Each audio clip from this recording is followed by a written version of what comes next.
wanted to know is, you're at Twickenham, 80,000 people, whoever's just scored a try, and you've got to score a conversion.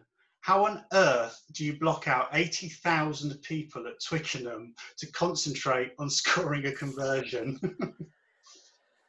Do you know what? I think some of that comes with age and through experience. If I take you back to 2004, actually, I got capped in 2001, and although three years later I had an opportunity to play against Australia, even though 3 years, I still had very little experience. I sat behind Johnny Wilkinson most of the time, so I had very little opportunity to play. So 12 months post-World Cup win, we were back at Twickenham playing Australia. I mean, there was an unbelievable amount of pressure and hype around the game anyway, given what had happened 12 months previous. Our team had changed quite a bit. And as I say, I was relatively inexperienced, and I was in this really, really difficult situation where, obviously following the footsteps of somebody who was amazing anyway. And then, of course, the hype that was surrounding the game. And this particular game itself, there are two wingers, Lotte Takiri and Wendell Saylor, who, for some reason, made this conscious effort to come and stand really close to me. Now, usually when I was kicking at goal, when you kick penalties especially, they'd be nowhere near me. Like, they'd be on the side of the field, they'd be having a drink, looking in the crowd, typical wingers, not really paying attention. But for some reason, they made this conscious effort to come and stand in front of me 10 metres away, and they just started abusing me. Like, the sledging I'd heard about in cricket, but in rugby, never. Like, this had never happened to me at all. And then here I was being faced by these two guys, and they, if I'm honest, they really put me off my game. They put me off my stride. I missed a few kicks at goal. We lost the game by a couple of points in the end. But my ability at that time to not be able to manage that pressure was really, really telling.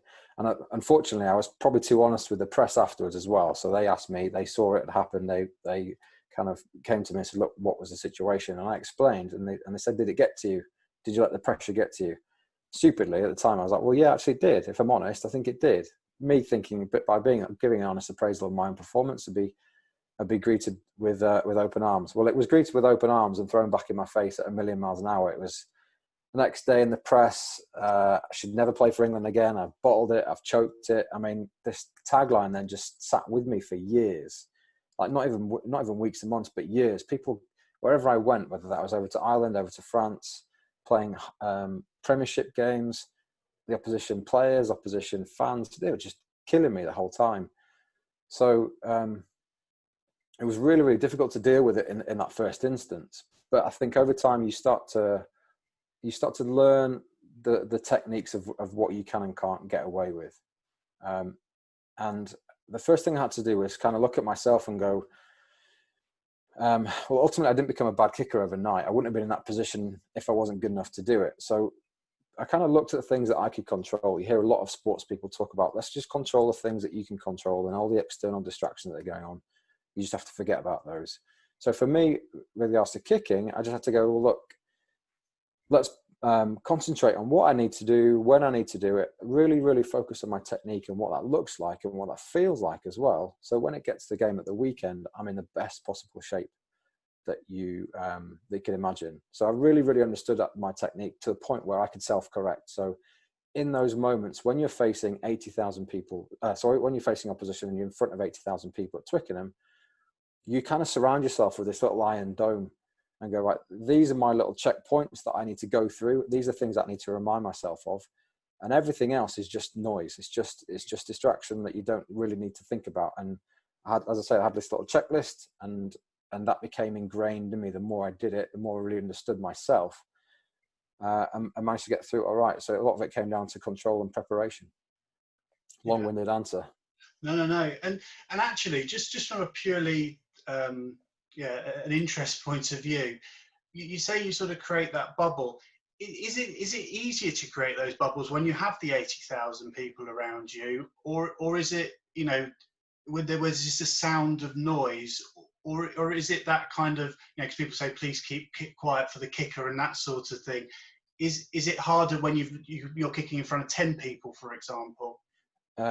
So to be honest, the hardest place you could kick is over at Munster at Thomond Park. So they genuinely do respect the kicker. You've got 20,000 people who are silent, and you can hear a pin drop.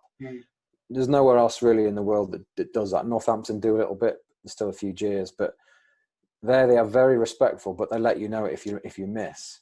And actually, it's probably a harder thing to be when you're in France and you've got this whistling and jeering and noise going on. It's very easy just to be able to focus what's going on, but it's quite unnerving and it's quite eerie when you have this perception that you should be hearing loads of noise from 20,000 people. Actually, you can hear the faintest little noise. Yeah, so that is much harder. But as I say, it's about understanding what you need to do to be able to process that kick in the right way.